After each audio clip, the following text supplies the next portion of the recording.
नमस्कार दोस्तों, संकल्प मैथ क्लासेस में आपका स्वागत है। हम कर रहे हैं यूपी टेट स्पेशल अंक और संख्याओं का ये भाग 4 हल कर रहे हैं। मैंने अब तक जो 3 भाग बताए हैं ये अंक और संख्याओं के वो प्रश्न बताए हैं जिनको आपको याद रखना ही रखना होगा। उनमें कोई कैलकुलेशन नाम की कोई ऐसी ऐसी चीज़ नहीं है जिसमें मैं कैलकुलेशन करके आपको बताऊं।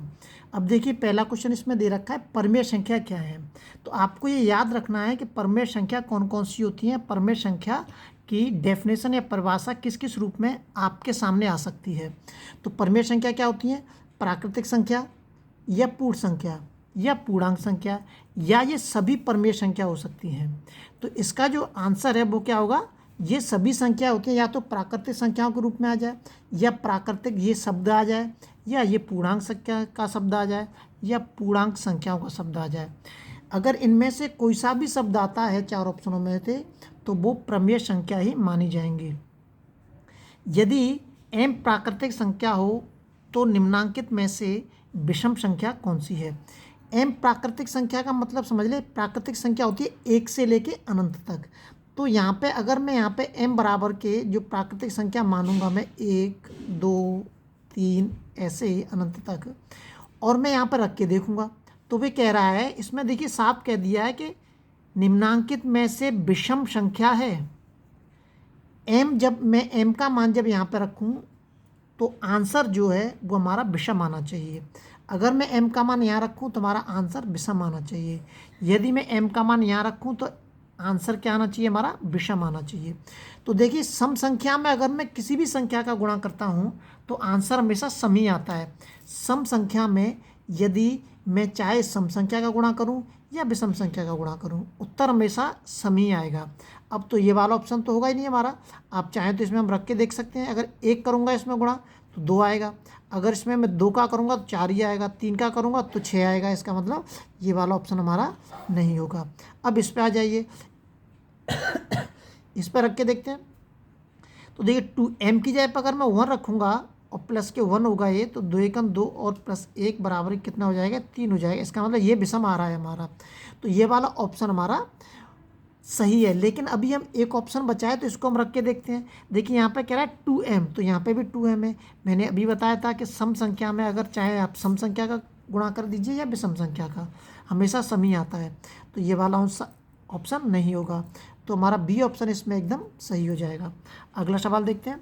अगला जो सवाल दे रखा है इसमें कह रहा है, ये याद रखना है आपको कि दो परमेय संख्याओं के बीच में होती है केवल एक संख्या, कोई परमेय संख्या नहीं होती, या अनंत परमेय संख्या, केवल परमेय संख्या अपरमेय संख्या नहीं होती है। तो आपको याद रखना है कि दो परमेय संख्याओं के बीच में अनंत परमेय संख्याएं होती हैं। अगला देखते हैं, निम्नांकित में से अपरमेय संख्या कौन सी है? अब ये आप इससे ये समझ में आ जाएगा कि परमेय संख्या कौन सी होती है और अपरमेय संख्या कौन सी होती है। तो मैं इसमें पूछ रहा है कि निम्नांकित में से अपरमेय संख्या कौन सी है, मतलब बाकी की जो 3 संख्याएं हैं वो परमेय संख्याएं हैं, लेकिन एक इसमें से कोई एक ऐसी संख्या है जो अपरमेय है। तो इसमें बी जो है वो अपरमेय संख्या है। अब आपकी समझ में आ गया होगा कि परमेय संख्या कौन सी हो सकती है। 2 परमेय संख्या है, ये रूट में से बाहर निकल के आ जाएगा तो ये भी परमेय संख्या होगी। पॉइंट के 2 लिखा हुआ है, या मैं इसको लिख सकता हूँ 2/10। मैं इसको 2/10 भी लिख सकता हूँ, एक अंक के बाद पॉइंट है। तो अब आपको ये ध्यान रखना है कि चाहे भिन्न के रूप में संख्या हो या भिन्न या इस तरीके से संख्या हो, या रूट के अंदर 25 हो, 16 हो, 64 लिखे हो, तो वो भी हमारी परमेय संख्या होंगी। लेकिन रूट के अंदर अगर कोई ऐसी संख्या लिखी हुई है जो इसमें से बाहर नहीं निकल सकती है तो वो क्या होगी? हमारी अपरमेय संख्या होगी। अगला सवाल जो दे रखा है इसमें कह रहा है निम्नांकित में से अपरमेय संख्या नहीं है, मतलब बाकी की अपरमेय संख्या है लेकिन एक ऐसी संख्या है जो परमेय संख्या है। तो देखिए, ये अपरमेय, ये इसमें से बाहर नहीं निकल सकता, ये भी अपरमेय, ये बाहर नहीं निकल सकता, ये निकल सकता है। इसका मतलब ये इसका उत्तर हो जाएगा।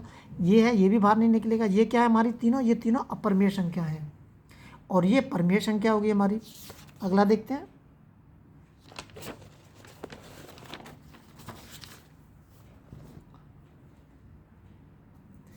निम्नांकित में से अपरमेय संख्या नहीं है, मतलब इसमें से 3 अपरिमेय संख्या है और एक परिमेय संख्या है।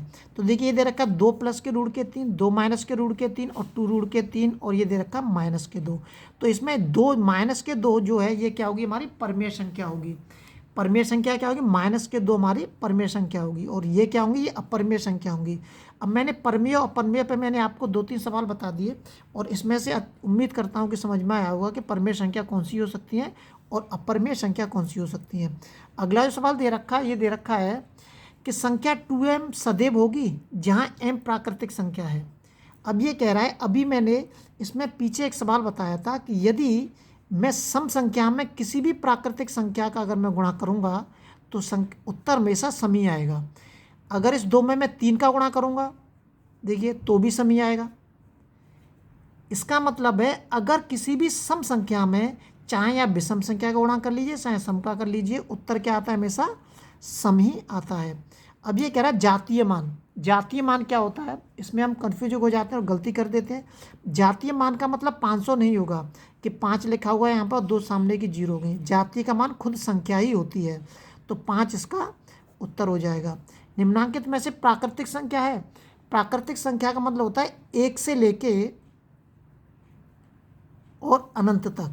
1 से लेके अनंत तक जो संख्या होती है वो क्या होती है, वो हमारी प्राकृतिक संख्या होती है। लेकिन 1 से लेके अनंत तक तो ना तो -5 होगा, ना रूट के 3 होगा, ना 0 होगी।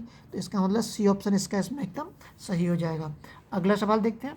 अगला जो दे रखा है इसमें, निम्नांकित में से कौन सा कथन सत्य नहीं है। 22/7 एक परिमेय संख्या है। मैं पीछे आपको बता चुका हूँ चाहे भिन्न के रूप में हो चाहे भिन्न के रूप में न हो, वो परिमेय संख्या मानी जाएंगी। लेकिन अगर मैंने इस पर रूट चढ़ा दिया यहाँ पे तो ये परिमेय संख्या नहीं होगी। इसका मतलब ये हमारा एकदम सही है। ये कह रहा है सबसे बड़ी ऋणात्मक पूर्णांक संख्या -∞ है, ये गलत है। सबसे बड़ी ऋणात्मक पूर्णांक संख्या -1 है, ये भी सही है। सबसे छोटी अभाज्य संख्या 2 है, सबसे छोटी अभाज्य संख्या 2 ही होती है हमारी। अगले वीडियो में आपसे फिर मिलते हैं। जब तक आप अपने लेवल पर वीडियो को शेयर और सब्सक्राइब जरूर करें।